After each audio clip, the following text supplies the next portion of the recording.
So today we'll discuss about what is an accounting equation and why is it so much necessary when you are dealing with maintaining accounts for the company.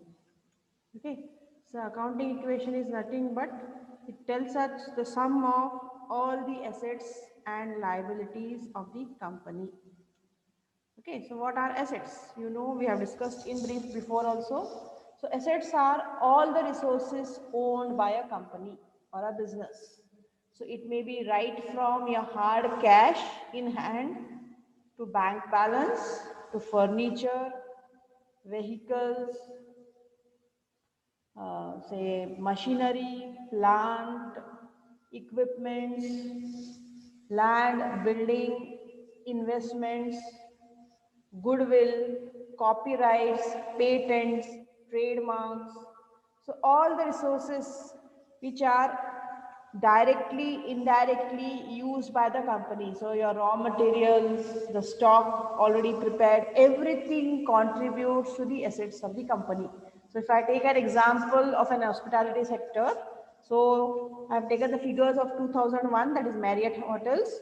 So its total assets were approximately 9,116 million. Means this was the amount of assets that Marriott had all around. Means it's a total of its global business. Okay. So similarly, we'll go to the next part. That is liabilities. So liabilities are claims of those to whom we owe the money. So the creditors of the company, we term it as liabilities. So it may be a loan from the bank, it may be a loan from the debenture holders. Okay, so any amount, it may be anything which is involving money from outside the business. Now here I have taken the example of Marriott again. So it is having a liability of, or it is a loan of 5,629 millions and stockholder equity as 3,487 million. Okay, so when we talk about liabilities, we have discussed the fundamental principle of accounting, that the owner is different from business. So even the owner's capital or the owner's funds are termed as a liability. So you're not only owing to the outsiders, you're owing to the owners also. So liabilities constitute the total of stockholders, means the owner's capital invested, and the loan taken from outside. So from with this information, we can make a accounting equation. So what is stockholders equity? It is the claim of the owners. So I've given the example. 3,487 million is the stock holding equity of Marriott companies. So this relationship of assets, liabilities and stockholders equity can be expressed in an equation which we call it as an accounting equation. So it sums up something like this.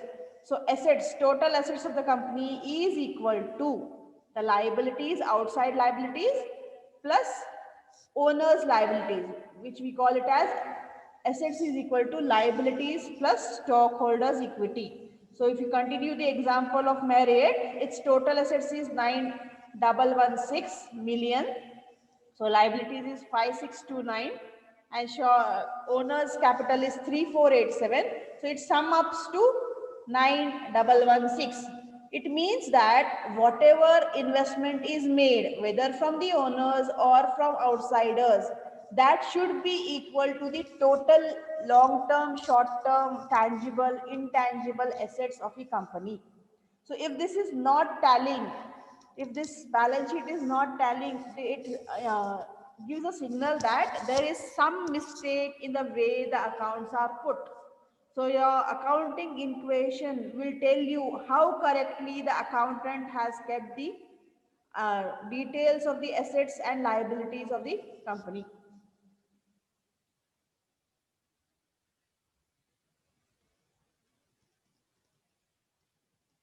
So when you talk about assets, assets are all those resources which a company needs for production, for consumption, for exchange.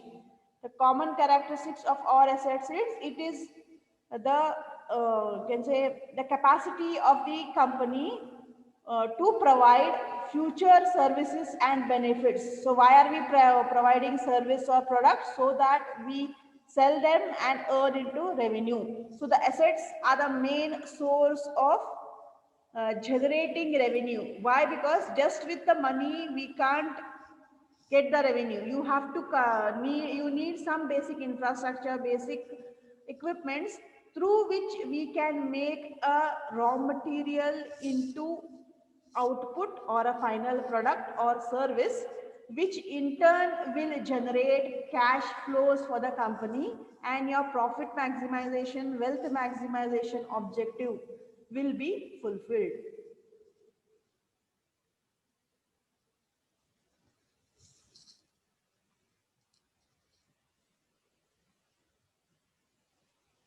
So if I take an example, I have taken a pizza company.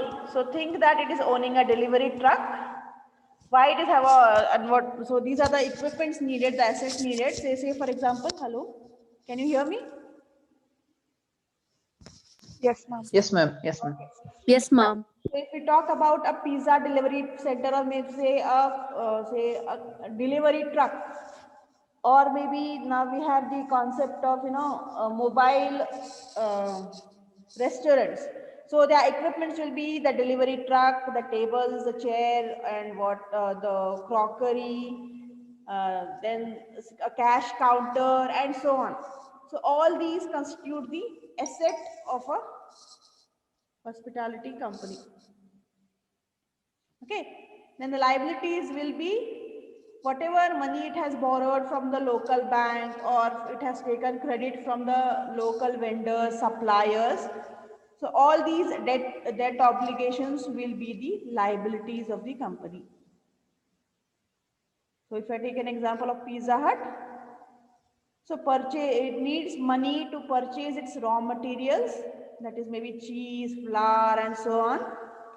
So for that, they may not make the payment daily. It may have an obligation of monthly payment. So these are the current liabilities of the company. So these we also call them as notes payable.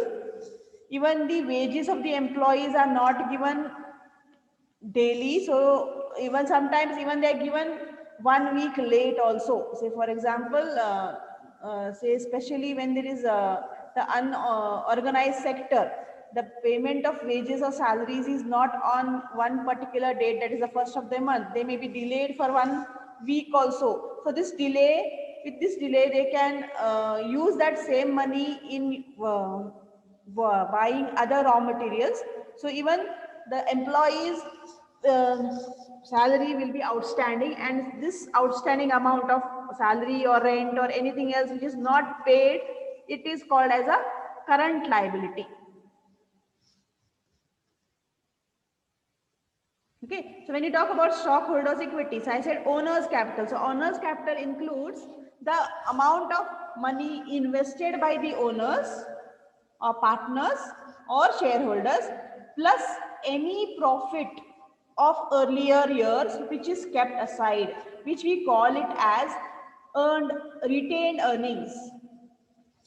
Okay, so retained earnings means the savings of earlier years which is not spent and neither distributed to the owners of the company, so that in future you can use it as investment. So I have written here one more concept called as paid in capital. Now when you are talking about a joint stock company, okay, so joint stock company means a company where small individual investors invest small amount of money based on their budget. It's not like you're investing crores together by a single person. Even that can be done, but it is individual people are investing small amount. So say for example, the share of the company is 100 rupees each. So the company, when it is subscribing the share or say issuing shares, it will say that you're not going to pay 100 rupees full on the time of say application. You may be asked to pay only say 60% of it. Say example, 60 rupees is paid. The remaining 40 rupees will be asked by the company to the shareholders whenever it needs. So paid in capital is that part of the share amount which is collected. So unpaid amount is, say, out of that 100 rupees per share, 60 rupees you are paying now, 40 rupees they didn't ask, so you're not paying. So this 60 rupees is the paid in capital. Similarly, you can take about partners. Say, for example, there are 3 partners.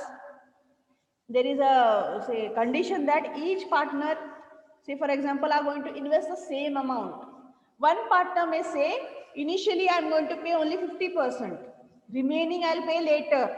Okay, so that remaining, whatever he has paid, that is the paid in capital. Okay. So when you're talking about shares, shares may be of different types. We have usually 3 types of shares. That is equity shares, preference shares, and or can say founder shares, right issue or founder shares. So why these shares are bifurcated into 3 types? Because they are having 3 distinct say qualities. When you talk about equity shares, these are also called as ordinary shares, and they are issued um, without any preference. Means there is no guaranteed payment of that I'm going to give you so much dividend or profit yearly. Okay, so there is no say precise amount of dividend guaranteed. If the company earns more, you may get more. If the company is not earning, you may not get it. If the company is earning a bit less, you may, sometimes they will not declare. Okay, but why they are called ordinary? Because after they are, everything else is paid, so every expense, every interest, and after everybody else is paid, the remaining amount is given to these people, so they are called as equity or ordinary shares. On the other hand, we have one more class of shares, that is preference shares. So preference shares are those shareholders where they are preferred over the ordinary shares, and they are getting a fixed amount of dividend or profit.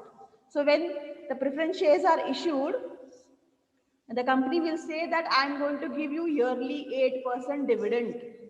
If you are getting more, say if the company is making more profit, they will not get more profit. So what is guaranteed for them at the time of contract, only that much they will get. So they have been preferred over ordinary shares. So after giving to preference shares, if something remains, then the ordinary shareholders will get it. Otherwise, they will not get it. That's the reason why they are called as preference shareholders. And one more difference is ordinary shareholders have voting right, means they can take part in decision making of the company. They can come in the meeting and vote for or against some declaration or some policy. But preference shares don't have that voting right. They are only getting a preferred amount of profit if there is a profit. Not when, even if profit is not there, they are not going to get. Okay. So these are the different shares. I didn't give you the details about it on the slide because we are accountants. We are not studying financial management here. So I'm just giving you the brief information about what it is. Then retained earnings. Now what is retained earnings? I told you. Retained earnings is nothing but the profit kept aside of earlier years. Okay.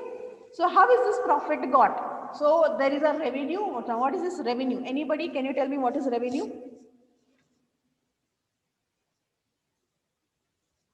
Yes, anybody? What do you mean by revenue?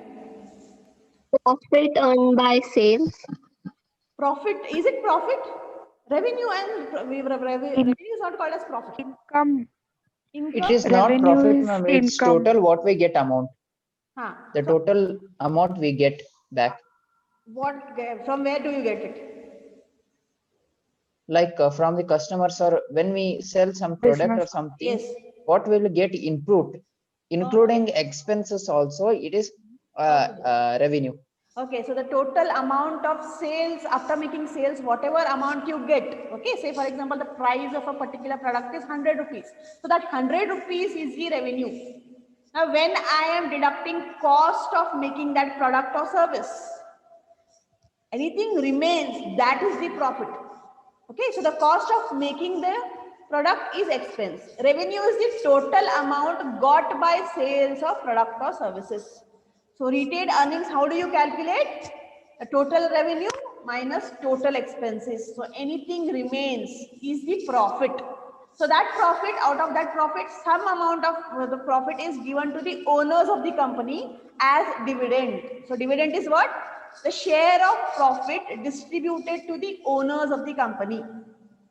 So after doing all this circus, that is total revenue minus expenses minus dividend, anything remains, that amount is called is your savings in, say, layman's language, or retained earnings in corporate language. Okay. So after paying all your expenses, paying the owners the dividend, the remaining amount is called as retained earnings. Okay. So I told you about this. What is revenue? What is expenses? So with revenue, the equity shareholders investment will rise, because revenue means it is generation of sales. So it increases the stockholders equity or profit margin of the company. Then expenses are that part of say the cash outflows which will reduce the stockholders equity. So your expenses may be direct, indirect. Okay, it may be about the raw materials, about salaries, rent, interest, advertisement expenses, stationery, and whatnot, commission. So whatever form of expenses you are spending to make that product, all those constitute as expenses. Okay, so if revenue is more than the expenses, we call it as net income or net profit. If expenses are more than revenue, we call it as net loss. I told you what is dividend also. So dividend is nothing but the net income which represents an increase in the net asset of the company. So it is a share of the profit which you are distributing to the owners of the company.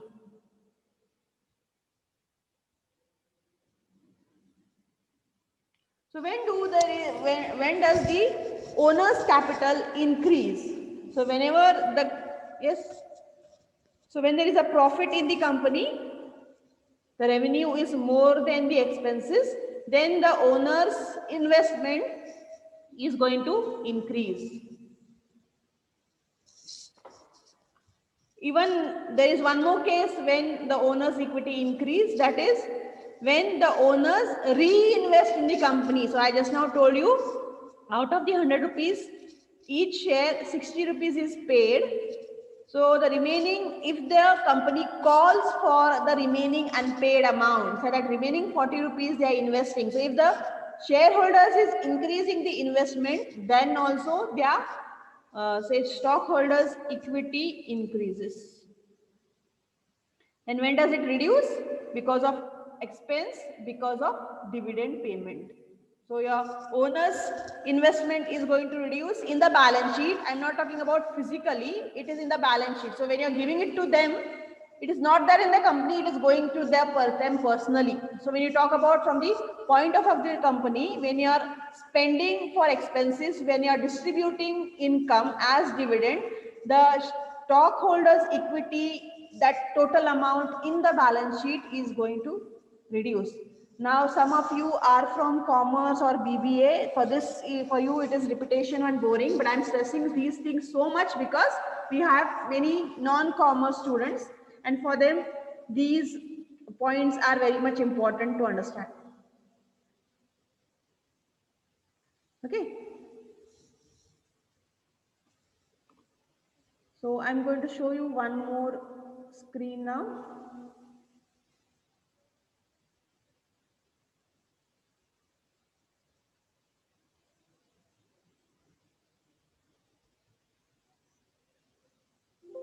Yes, up to now you all have understood? Yes? Any? Yes, ma'am. Yes, ma'am. Yes? Okay. So any doubts, please ask. Yes, any doubts?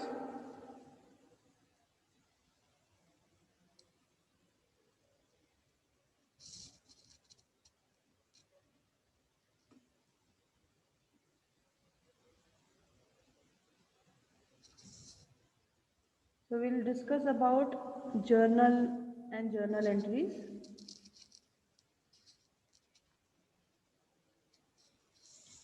Okay, now what is a journal? Any idea? Yes?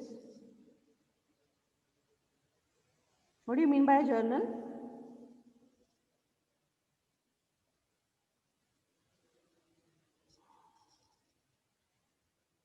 Maybe a Basic written method of document of bookkeeping. transaction. What? Yes, pardon? What do you say?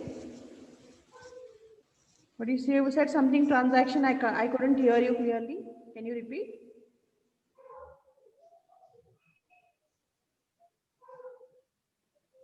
Yes, anybody? Basic Ma'am, method of bookkeeping of It is financial transaction of business. okay. Yes, Krishna, you were saying something. it's overall like a transaction and what all have happened, record of that company. Okay. So it is the first basic book in which every event and transaction of financial matter is noted down. Okay. So you are spending 10 rupees or 1 lakh or 1 crore. So any event which is having some financial transaction. So all those events are recorded in a book which we call it as a journal. So it is a book which is having in a particular format. So you have to note down in chronological order. Now, what do you mean by chronological order? Yes. Serial According to wise. date. According According, to the date. according to dates means the most the first transaction means the most recent one will be the last. Okay, so it's not haphazard like yesterday's spending. I'm going to record first tomorrow's last. No, it is according to days. Okay, so as and when they happen, they are written in a particular format. The details regarding what has gone out, what has come in. So whether it is cash, you have paid some loan, you have bought something. So it is in detail you are recording. So this recording, the process of recording this transaction in a book, in a journal, it is called as journalizing. Okay. So the journal is something having such a format. We have 5 columns there. So in first column, you write the date, then the particulars about what has happened. Say for example, you bought some stationery. So you are going to tell that stationery so much cash was done. So you have to going to write every debit and every credit. Now what is a debit and what is a credit? Yes, what do you mean by a debit and what is a credit? Okay, before that, I will finish this pro forma journal. So it is having one date column, particulars where you write in which what is the inflow or outflow. Okay, so what went out, what came in. Then you're going to write one column as ledger folio. Now, what is this ledger folio? Debit what comes in, credit what goes out. Oh, yes. So ledger folio is one more column. Now what is this ledger folio? Ledger is one more book where we are opening accounts of the company. Okay. So here you are just writing the event about what happened. The details of that event is made into different accounts in a ledger book. So this say particular transaction you bought stationery. So where it is written in detail in the ledger, in the which account page number, that is referred in ledger folio. Then debit is the outflow, say outflow of cash, and debit what comes in. It depends upon the transaction about what went out, what came in, who got it or who gave it. So based on that, we are going to write debit or credit. Okay, so we have different types of accounts. So basically accounts can be bifurcated into 3 main types. It is personal accounts, real accounts and nominal accounts. Again, personal accounts are divided into natural person, artificial persons and representative persons. On the other hand, real accounts are again bifurcated into tangible and intangible. And lastly, nominal into expenses and income.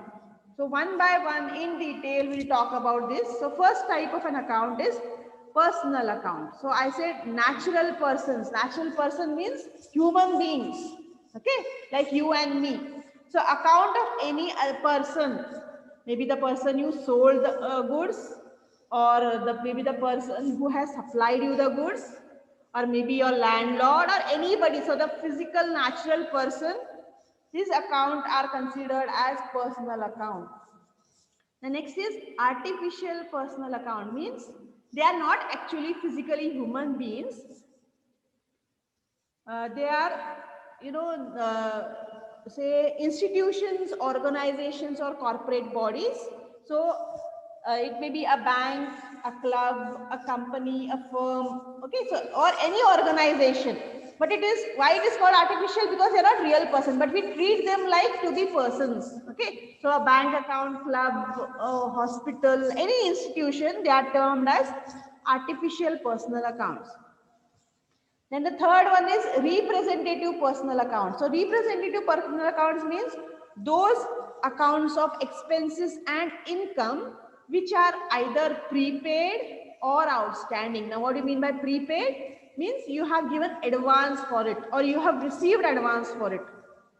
Outstanding means last year's some bills are unpaid, or last year's some amount of income is not received. So anything prepaid, outstanding, or advance, all such type of say expenses and income account which have not been received at the date when they have to be received, such accounts we call them as representative personal accounts. Okay, so for personal accounts the rule is debit the receiver, credit the giver. Okay, so whoever is receiving, you are going to debit his account, and who is giving, you are going to credit the account. Okay, say for example, A gives B cash of 10,000. So who is the receiver here? A is giving B a cash amount of 10,000 rupees. So who is the receiver? B. B. So B account you are going to say debit, and who is giving A is being, his account is credited. So this is how personal accounts function. Okay, so always remember for personal accounts the accounting rule is debit the receiver, credit the giver. So you have to bahar these rules so that you don't get confused. Is any doubts up to now? I'll end it till here, because if I continue the session will be over. Yeah, we have almost reached our 40 minutes limit. Is any queries, questions you didn't understand about the types of accounts, specifically personal accounts? Please ask.